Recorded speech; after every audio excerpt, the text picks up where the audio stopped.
Le gouverneur, quelle est sa circonscription électorale?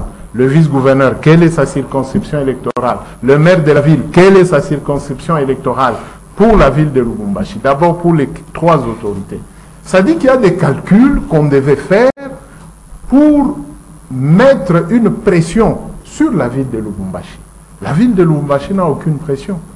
Ça dit que l'opposition, oui, parce que je dis que les autorités politico-administratives qui ont les moyens de l'État ne sont pas ou n'ont pas pour circonscription électorale la ville de Lubumbashi. Okay. Ça dit que si Mukunkubile venait, pendant ce temps, quelle audience, quelle aura il a sur la ville? On devait plus canaliser ses efforts en mettant ces autorités à contribution, d'abord pour la ville de Lubumbashi, pour influer dans les autres grands centres tels que Kasumbalesa, Likasi. Aujourd'hui, Sakanya, ce sont des grands centres, Pueto, tout et tout. Mais quand la ville de Lubumbashi, vous ne la maîtrisez pas, vous comptez maîtriser comment? Alors pour certaines personnes, le fait de voir aujourd'hui, on a promu Edi Kapaen à Katangé, également Mukumobile en suspend les condamnations. Est-ce que c'est pas pour gagner un peu la confiance des Katangais? Non, la confiance de Katangé n'est... Et puis faire face à l'ennemi, à l'adversaire qui est aussi de ce coin-là. Il n'y a pas d'adversaire sur le plan sécuritaire. La sécurité est un domaine stratégique. Il faut seulement que les services fassent leur boulot. Ça n'a rien à voir avec la géostratégie. Tenez, vous avez le général Philémon Yave qui est à Makala. Vous avez le général Djadidja qui est à Makala. Vous avez le général John Moulongo Diboué qui est à Ndolo. Vous avez Christian Kenga Kenga qui est à Ndolo. Je m'arrête sur les 4 officiers de l'armée et de la police, ainsi que Kongolo Mwanda Medar, Mouloubakat, John Moulongo Mouloubakat, Kenga Kenga Mouloubakat, Djadidja et Philémon Yave sont du Lualaba. Moi, je pense que si le président pouvait voir loin, c'est sur ces gens-là qu'il devait miser. Pas les autres, pas les autres. Non, je ne dis pas par les autres. J'ai dit s'il recherchait, parce que prenons le cas de l'actuel commandant 22e région. Il n'a pas de problème au Katanga. Il vient juste ajouter ce que le président devait faire avant. Mais présentement, pour recréer l'harmonie sociétale, si nous allons dans ce qu'on appelle la géostratégie sécuritaire, ces gens-là, quand vous suivez, vous parcourez leurs dossiers, les dossiers sont vides. Tous ces gens que je viens de vous citer, tous ces généraux que je viens de vous citer. Mais quand on voit le général qui a eu des problèmes avec 120 tonnes de cathodes, ce général est assigné à résidence surveillée. Mais tout le monde sait que ce général a eu des problèmes. L'autorité provinciale a eu des problèmes. Mais lui, il est assigné à résidence, mais les autres qui pouvaient apporter un plus sur le candidat numéro 20 traînent encore dans des prisons. Ils n'ont même pas encore eu la fixation de leur dossier. Alors, quand nous remontons vers le Maniema, vous avez Salomon Iti, même s'il est avec Moïse. Mais pour la décrispation, c'est sur ces ordonnances-là que le président devait peser. Merci Thierry. Je chute. Oui. Je chute.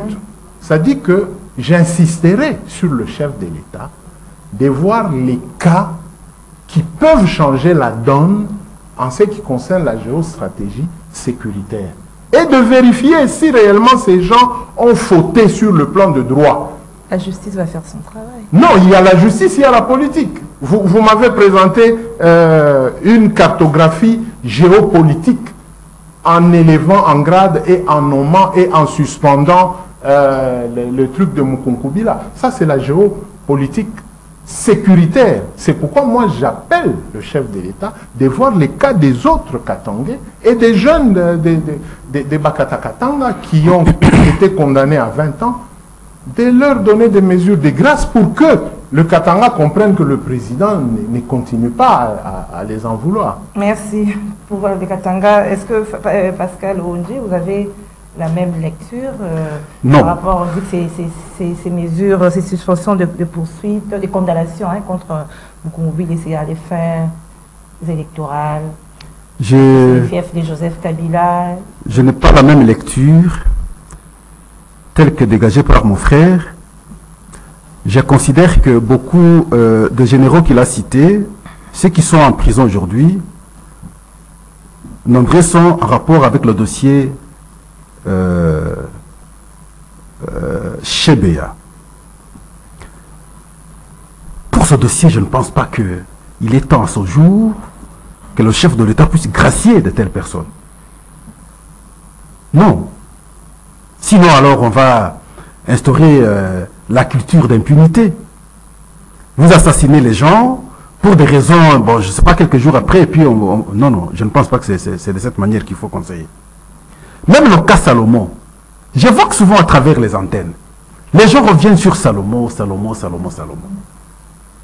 Avant Salomon, il y a Mike Moukebaï, notre confrère, même s'il est en politique, il a été arrêté. Même parti politique, il est difficile d'entendre les gens défendre Mike Moukebaï. Mais les gens reviennent sur Salomon, Salomon, Salomon. Alors que les reproches qu'on fait à Salomon, même si le procès suit son cours normal, sont plus graves que ce qu'on pourrait faire à Mike Moukebaï. Mais je n'entends pas quelqu'un défendre Mike Moukebaï. Les gens reviennent sur Salomon, Salomon. Mais le cas Salomon est encore en instruction. Le chef de l'État n'en peut rien parce que c'est la justice. C'est simplement lorsqu'il y aura une décision de la justice, à ce moment-là, le chef peut intervenir. S'il veut gracier Salomon, il peut le faire. Mais à partir du moment où il n'est pas encore condamné, à partir du moment où il n'y a pas une décision finale, il est difficile. Mais on s'approche des élections. De mon point de vue, je pense que ça a été la politique du chef de l'État dès le début de la prise de fonction. Vous allez vous rendre compte avec les Moïse et Katumbi qui parlent aujourd'hui. À l'époque, il est venu, il s'est arrêté à Kasumbalesa. Il regardait le pays de loin. Et les Lambert Mine de mon grand frère et le reste se moquaient de lui. Il a fallu que Félix Tshisekedi soit président de la République. Ils prennent des décisions de les ramener au pays et ils sont... Dont Salomon aussi. Mais je n'ai jamais entendu de leur bouche remercier le chef de l'État pour cet acte. Même pas une fois. Ça s'appelle aussi ingratitude. Mais ils sont prêts à les savonner, mais ils ne reconnaissent pas les actes positifs à son temps posés à leur égard. Et donc, j'imagine de mon point de vue que ça a été sa politique dès le début. Il est de bonne loi aujourd'hui, on s'approche des élections. Les Congolais qui sont à l'extérieur du pays, pour des raisons Y ou X, qu'ils reviennent au pays, c'est le cas de Mkongobile.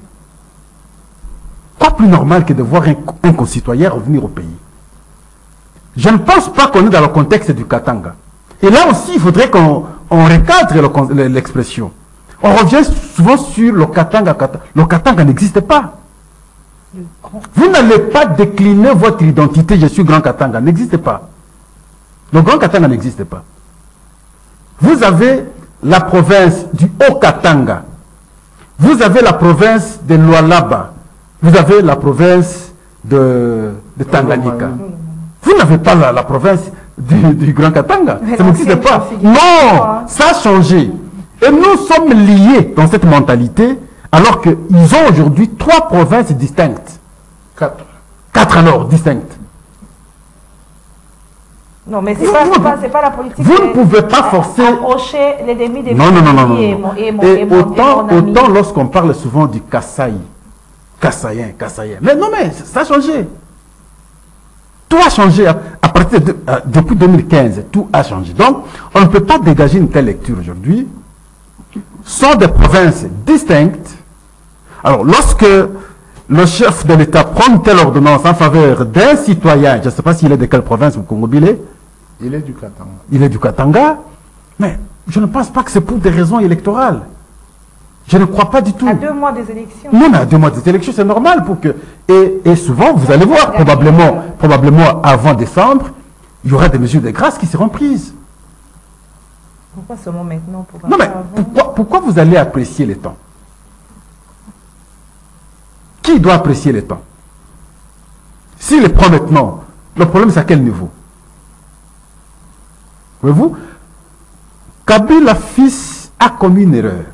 Il a laissé l'Engwanda longtemps à l'extérieur, inutilement jusqu'à mourir. Je ne pense pas qu'il fallait encourager. Beaucoup de Mobutistes qui étaient partis, nombreux ne sont pas rentrés. C'est notre pays. On peut avoir des problèmes. C'est ici qu'on peut être arrêté. C'est ici qu'on peut condamner. C'est ici qu'on peut passer des temps en prison. Vous savez comment les politiques, lorsqu'ils sont arrêtés, quelques temps après, ils sortent. C'est ici, pas à l'extérieur. Il ne faut pas souhaiter que vos frères et sœurs aillent à l'extérieur parce que vous avez le pouvoir. Non. Et c'est là où nous allons évoquer maintenant le cas de Corneille Nangaa, qui s'est improvisé, qui s'est autoproclamé exilé de lui-même. Non, mais c'est par rapport à ses propos. C'est de lui-même, l'a dit. Ici, on n'a jamais eu un acte judiciaire contre Nangaa. C'est lui-même qui a quitté le pays. Il fait un exil personnellement forcé. Voyez-vous? Et la preuve, c'est que, regardez, l'ordonnance qui est prise, c'est le contraire de ce que lui déclare. Des actes comme ça, nous devons plutôt encourager. Nous devons dire, voilà, sont de tels actes qui permettent finalement que nous constituions maintenant l'âme congolaise. Mais l'essentiel est de gérer rationnellement notre pays, d'avoir un comportement citoyen équilibré, à pouvoir permettre l'harmonie dans tout ce que nous aurons à faire. Et donc, le cas Katanga, j'entends beaucoup les gens exhiber cette question maintenant, Katanga, parce que simplement nous avons suivi les points de vue de John Numbi. Mais lorsque l'audio circulait ici, où il s'est attaqué même à Joseph Kabila, les gens n'ont pas cru. Nous, on est scientifiques. Il y a eu 3 versions, 3 audios plutôt. Quand vous prenez ce qu'il a dit à travers l'audiovisuel, vous prenez les sons qui étaient sortis avant, mais c'est la même personne qui parle. Dans le son, il met en cause les origines de Joseph Kabila, c'est John Numbi. Il expliquait que sa maman, c'est la dame Clémentine de nationalité rwandaise. Il va plus loin pour dire, s'il reste calme, c'est parce qu'il veut protéger ses avoirs. Aussi, le fait d'avoir menti aux Congolais sa nationalité, sa vraie nationalité, et voilà pourquoi il a peur aujourd'hui de parler. C'est John Numbi. Joseph Kabila, considérons que son papa est Katangais. John Numbi, je ne sais pas, Katangais dans l'ancien concept, là, je n'emploie pas ça. Lui, c'est de Tanganyika, non? Olomami. Même province avec John Numbi, je pense. Non, Joseph est du Tanganyika, John Numbi de Olomami. Voilà. Il a tenu de tels propos. À l'époque, on a semblé nier, ah non, c'était John Numbi. Et lorsque c'est l'audio, on confirme parce qu'on l'a, c'est John Numbi. Donc, ce que le chef fait, ça n'a rien à voir avec ça. Alors, mais c'est normal, vous n'allez pas l'empêcher de monter aussi des stratégies. Surtout en cette période où nous préparons aux élections, où visiblement, on sent qu'il y a des tensions. Alors, et c'est de bonne loi qu'on monte des stratégies qui feraient que ces aventuriers qui pensent perturber les choses, qui pensent créer une désorganisation à l'État, soient contrés par des stratégies qui seront montées. Alors, l'une des stratégies, moi, je ne peux que saluer. Certaines personnes, c'est aussi approcher tout ce qui se considère la société John Numbi, qui se considère comme ennemi de l'ancien président. Mais John Numbi, c'est par son comportement simplement. Non, les stratégies, c'est-à-dire les Dikapin, les Mukungubile, qui étaient les ennemis de l'ancien président, et alors il faut les approcher pour bien les combattre. Je ne pense pas qu'ils ont été les ennemis de l'ancien président. Le cas, par exemple, d'Edi Kapin. Edi Kapin n'a pas été l'ennemi de l'ancien président. Il a été condamné à 20 ans. N'est-ce pas? Mais vous condamnez les gens. Est-ce que vous imaginez un peu, lorsque nous évoquons cette question clairement, vous assassinez mon père, n'est-ce pas? Et moi, je deviens président pendant 18 ans, incapable, jusqu'ici, de savoir dire clairement la personne qui a tiré sur mon père. Vous imaginez, vous trouvez ça normal? Incapable de retracer exactement l'histoire telle qu'elle a été réalisée. Non, mais quelque part, nous devons nous reprocher. Moi, je suis président de la République. Vous avez tué mon père. J'exsursèque directement mon père. Mais tout le monde serait à mesure de dire aujourd'hui, effectivement, ça a été ceci, c'est telle personne qui a tenu l'arme, il a fait ceci, il a fait cela. Pourquoi on n'a jamais connu? Pourquoi c'est resté un mystère jusqu'ici? Merci. C'est lui l'office de celui qu'on avait tué. C'est lui qui nous permettrait de connaître les contours de la circonstance. Et il a eu tout le temps possible. C'est pas la justice. Mais la justice, la justice, Pas le fils. vous l'appelez qui? Alors, Le chef de l'État est qui? Il est qui? C'est le commandant suprême. Vous pouvez compléter. Magistrat suprême en même temps. Alors pour dire simplement, si je conclue par là, pour dire simplement qu'ils ont failli, ce qu'ils n'ont pas pu faire la fois passée, qui ne cherchent pas à incomber la faute aux autres, n'est-ce pas? Le cas Edi Kapende, et c'est normal qu'il ait aujourd'hui des fonctions. D'abord, il est lavé de toute condamnation possible. Et vous ne pouvez pas. Pour ces arguments, j'ai entendu d'autres vont plus loin pour dire, bon voilà, c'est quelqu'un qu'on a levé des galops, et puis on les remet en lui donnant d'autres grades, tout ça. Mais bon, les gens forcent ces arguments, même dans des secteurs où ils ne maîtrisent pas les contours. Merci Pascal. Là, ça ne passe pas. Oui, juste deux, trois mots. Je voudrais rebondir sur deux, trois aspects. D'abord, il faut suivre et voir l'attitude de l'ancien président. Il n'a jamais rompu le silence. Il est toujours dans le silence parce que ce sont des attitudes d'homme d'État. En ce qui concerne la mort de Mouzé Kabila, la mort de Mouzé Kabila a des connotations plus lointaines que locales. Ça dit que même étant fils à Mouzé, il y a certaines choses qui ont échappé. Et il y a certaines choses qui rentrent dans le cadre du secret défense et secret d'État. Edi Kapende a fait 20 ans, il a eu une mesure de grâce, c'est mieux. Je ne sais pas quelles étaient les procédures ou la procédure utilisée. Parce que j'ai vu Edi Kapende à l'école des hautes études, pendant qu'il a passé les 2 ans, il était déjà à l'école des hautes études. Je ne sais pas quelle est la stratégie juridique qui a amené à ce qu'on le réhabilite dans l'armée et qu'il ait la gratification en grade et qu'on lui donne la région militaire. La loi sur l'armée existe. J'espère qu'on a respecté la loi. En ce qui concerne le général Numbi s'est adressé à son commandant suprême. Et moi, je pense que la réaction du gouvernement devait demander au général de s'abstenir de tout commentaire politique et d'attendre la haute autorité qui est le commandant suprême. Il est fugitif. S'il vous plaît, il est fugitif, mais il n'est pas renvoyé de l'armée. Il est général d'armée. On peut lui donner des ordres de là où il est. Oui, le commandant suprême. Il a un commandant suprême. Okay. Quoi qu'il a fait ces déclarations, il les a adressées à son commandant suprême. Et aujourd'hui, félicitations d'abord au général Chiwewe et aux autres qui ont été promus en grade. Aujourd'hui, le général Chiwewe est général d'armée. Il peut s'adresser directement au général Numbi parce que ils ont le même grade. Je chute en disant ceci. Le Katanga tel qu'il est perçu de loin, les gens ne comprennent pas. C'est comme ça qu'on perd d'habitude le Katanga. Parce qu'on confond le Katanga dans ce qui est dit souvent sur le Katanga. Sécession, c'est ci, c'est là. Les gens ne comprennent pas les enjeux. Ici, moi j'ai évoqué la géostratégie sécuritaire. Quand vous suivez Paul Mouilamboué avec Ndeko Eliezer, il y a du tout et de rien dans ce qu'il a dit. Djadidja n'a jamais été tué chez Béa. Colonel Kongolo n'a jamais été tué chez Béa.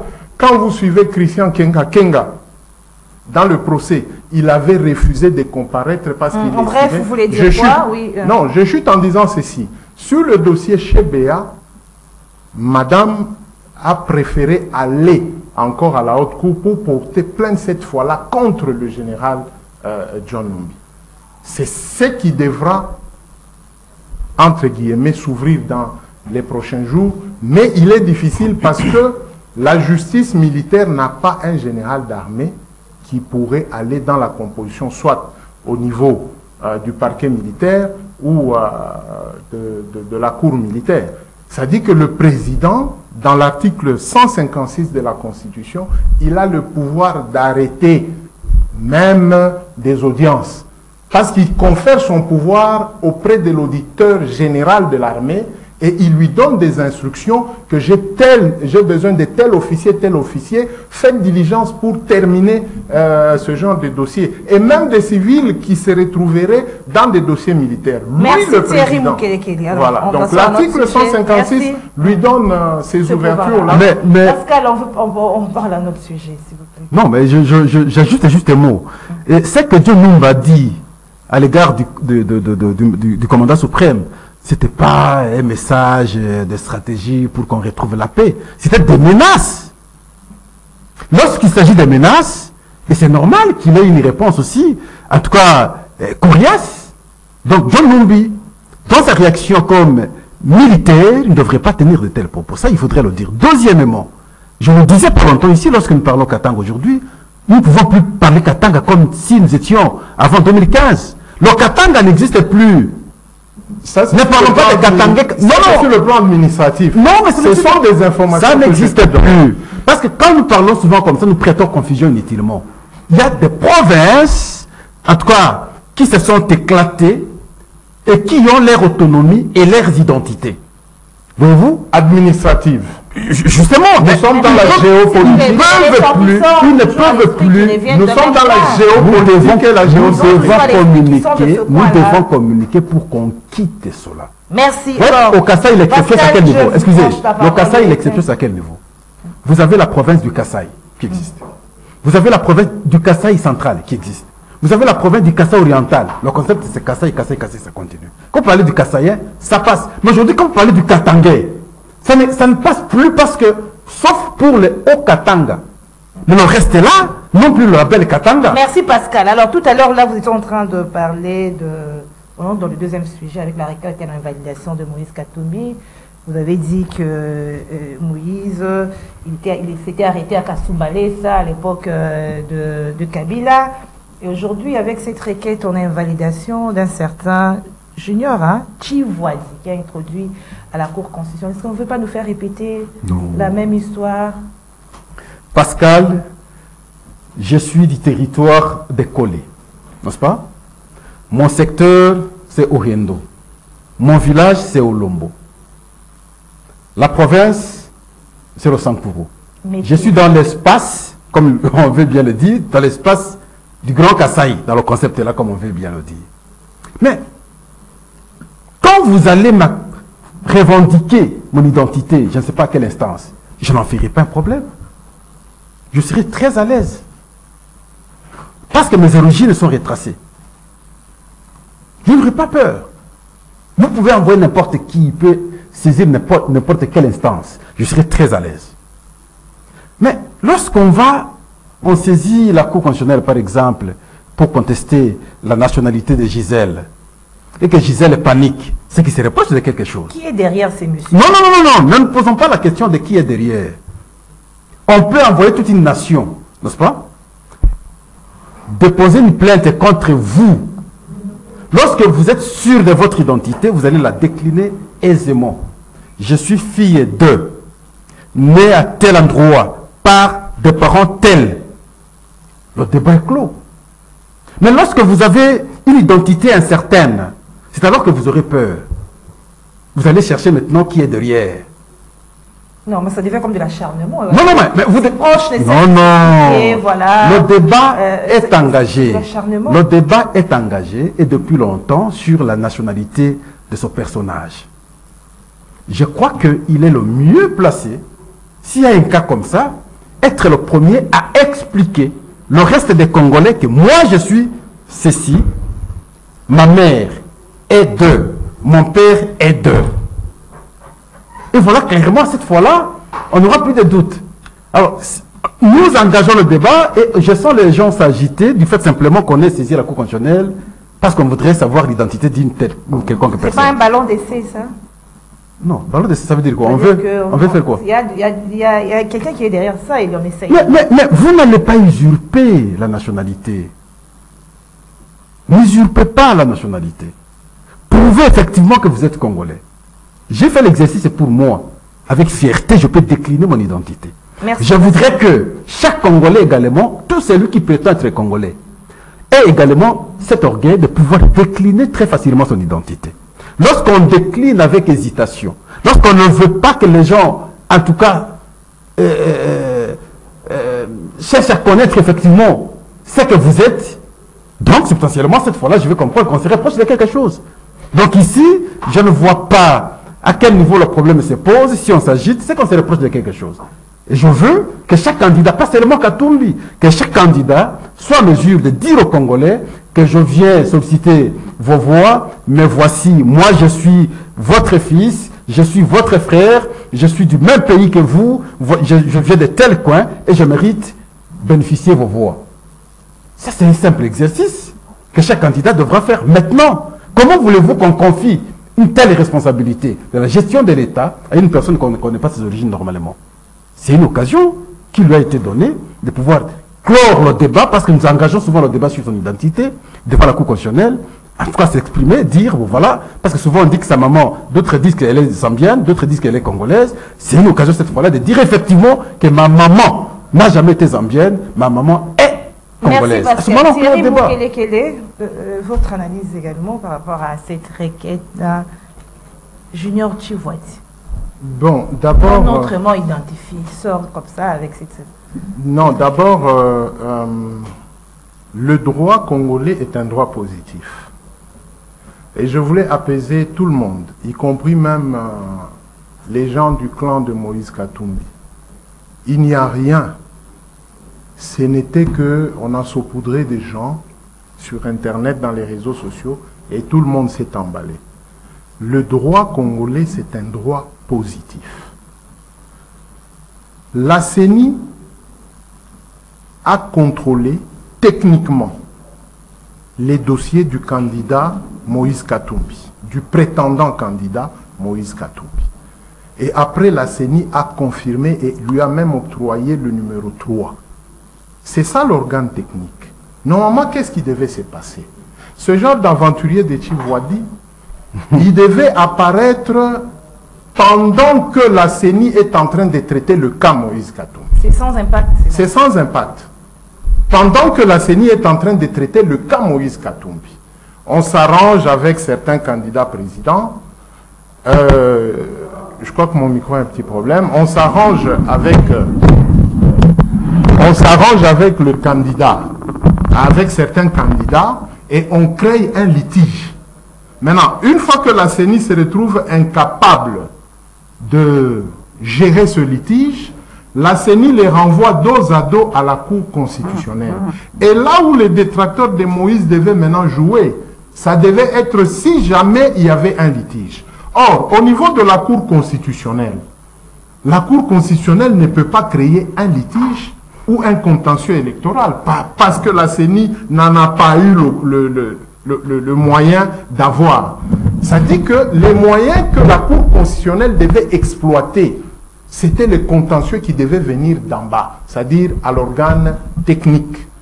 Mais du fait que l'organe technique a exigé à Moïse Katumbi d'amener des documents originaux, les détracteurs devaient influer sur la CENI pour qu'il y ait un dilatoire, afin qu'il y ait un temps passé, et que ce temps passé permette à ce que Moïse ne soit pas retenu par la CENI, et qu'on renvoie maintenant au niveau de la Cour constitutionnelle, et la Cour constitutionnelle a elle d'exiger maintenant à Moïse les originaux. Vous voulez dire quoi? Rien ne peut changer, c'est-à-dire que rien ne va les 24 changer. candidatures vont être... les 24 candidatures seront retenues parce que la CENI n'a produit ni litige ni contentieux. Néanmoins, la Cour constitutionnelle a un pouvoir exorbitant. Oui. La Cour constitutionnelle peut invalider, ou celui qui était invalidé par la CENI le valider. Mais je changer alors. Non, je dis ceci. Pour que la Cour constitutionnelle invalide, il faudrait qu'elle ait les moyens. Les moyens, c'est le litige et le contentieux. C'est la loi qui le dit. Même le professeur Mbata, quand vous lisez le professeur Mbata sur les élections de 2006 et même 2011 jusqu'à 2018, avec le professeur Symphorien Kachama, tous sont allés dans le même sens, que certes, la Cour constitutionnelle a des pouvoirs exorbitants, mais il lui faut des moyens. Présentement, la Cour constitutionnelle va trouver le moyen où chez Tchivoadi. Tchivoadi, c'est qui? Donc, vous minimisez cette démarche. On ne minimise pas, on dit que le droit congolais, c'est un droit positif. Ça serait une aberration qu'au niveau de la Cour constitutionnelle, on trouve même une jurisprudence. S'il y a une jurisprudence pour freiner Moïse, ça dit que les avocats de Moïse prendraient les vidéos du président de la République et du secrétaire général de l'UDPS. Parce qu'eux, ils ont défendu Moïse que c'est un Congolais, nous lui avons donné un passeport congolais. C'est-à-dire qu'il ne faudrait pas qu'on en arrive à ça, qu'il y ait des renseignants de l'Union sacrée parce qu'ils avaient déjà déclaré... C'est deux choses différentes. Là, ils étaient ensemble. Non. La justice n'était pas... Mais la jurisprudence, c'est quoi? Prouver tout ça. La jurisprudence, c'est quoi? C'est ce qui est fait et ce qui est dit. Le droit est lié au fait et au dire. Il y a des dires sur vidéo. Si la Cour constitutionnelle crée en elle-même, même par des moyens politiques, des contentieux, et les autres vont récupérer. Et puis la Cour constitutionnelle n'a que 7 jours francs pour se prononcer par un arrêt par rapport à ces 24 candidats. Aujourd'hui, nous sommes au 3e jour. Je ne sais pas quand est-ce qu'on va déclarer recevable le truc là de Tshisekedi pour qu'on les traite. Et la loi précise, si au 7e jour, la Cour constitutionnelle ne rend pas son arrêt, les candidats se considèrent automatiquement finalistes. Et Denis Kadima, je ne sais pas si vous l'avez suivi vendredi, il dit aux 24 candidats de se préparer. C'est Nanga qui précise. Ce sont des discours. Non, c'est lui le technicien. Alors, en vous entendant parler, c'est-à-dire que ces Congolais, il doit être sûrement au courant de tout ce que vous venez de dire. Non, il n'était pas au courant. Oui, mais il n'était pas au courant. Il n'était pas au courant. Et puis beaucoup de gens n'ont pas lu. Je chute par là. Beaucoup de gens n'ont pas lu son document. Il y a eu une affaire où Moïse n'aurait pas bien payé les gens avec l'histoire de l'INSS et tout. Et c'est par là qu'il aurait constaté que Moïse aurait eu des faux documents. Mais qu'est-ce que ça a à voir avec les documents que Nanga avait obligé à Moïse d'amener les originaux? Ça n'a rien à voir. Que les gens relisent le document de cet aventurier, ça n'a rien à voir. Donc, au lieu de créer une tension sociale, nous demandons aux adeptes, aux partisans de Moïse, de se préparer selon Nanga. Selon Kadima. C'est Nanga vraiment. Selon Kadima, de se préparer aux prochaines élections, si elles auront lieu le 20 décembre. Bon, moi je pense que ce n'est pas à la CENI d'apprécier si le document est faux ou vrai. Vous amenez vos documents, question de vous conformer, n'est-ce pas, sur ce qui a été exigé de pouvoir déposer, être reçu. Chaque candidat a fait cette gymnastique, dont moi aussi, pour la députation. Vous déposez votre candidature. Mais ça peut arriver que le dossier a des soucis par son élaboration. Que la CENI n'a pas. Et la Cour peut apprécier, parce que la dernière instance, pour valider les candidatures, même les résultats, et lorsque le dossier est sur la table de la Cour constitutionnelle, qui est un monsieur comme Tshisekedi, d'autres personnes, estimant que il y a tel problème qui se poserait, et saisir la Cour constitutionnelle.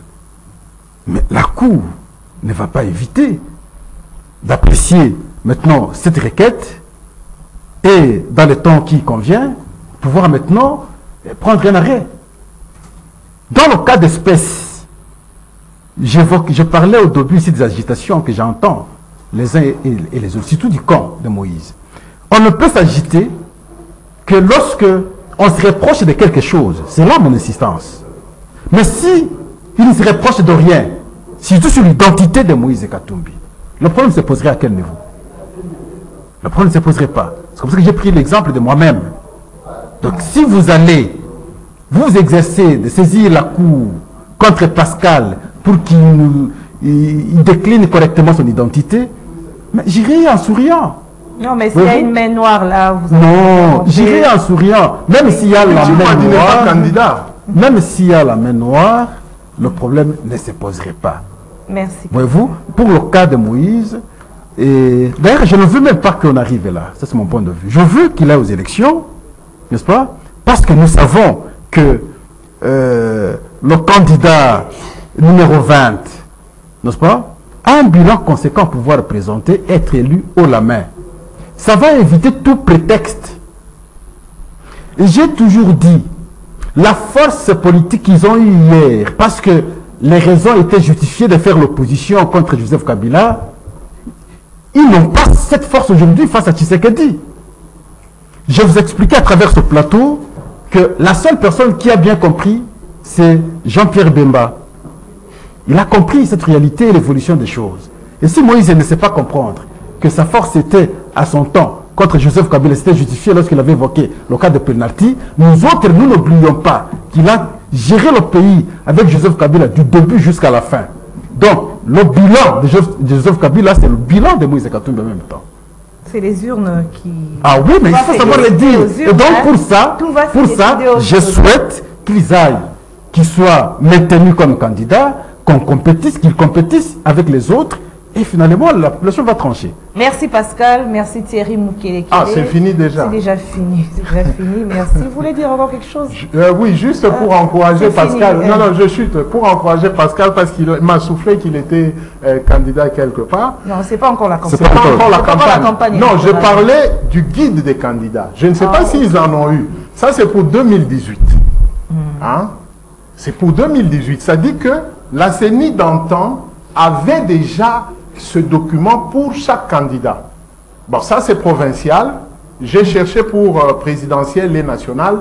Je n'ai pas retrouvé. Et dans la géostratégie électorale, dans les mathématiques électorales, il faut éviter le langage de dire que il a tout fait. Non. Nous avons vu, madame. Et Chadari avait toute la majorité, avait tous les gouverneurs. Mais nous connaissons ce qui s'est passé sur le terrain. Okay. Ça dit que tous les candidats doivent travailler. Tout le monde n'est pas Chadari. Et puis, Chadari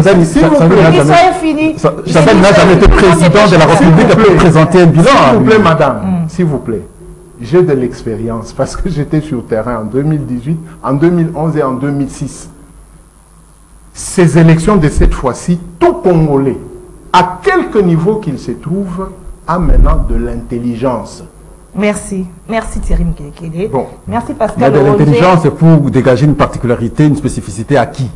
Merci à vous. À Moïse Katumbi par rapport à l'autre. Non, je ne dis pas ça. On attend ce qui va se passer. Hein. Merci à vous, fidèles téléspectateurs du magazine Kiosque. Merci à l'équipe technique, Karine Bébé, Bruno Nzinga, Moro Nzambe, Alain Kabongo. Merci à Doudou Montiri, le coach du kiosque, l'homme de Mongafula. Madame, messieurs, je vous retrouve mercredi avec le même plaisir. Au revoir.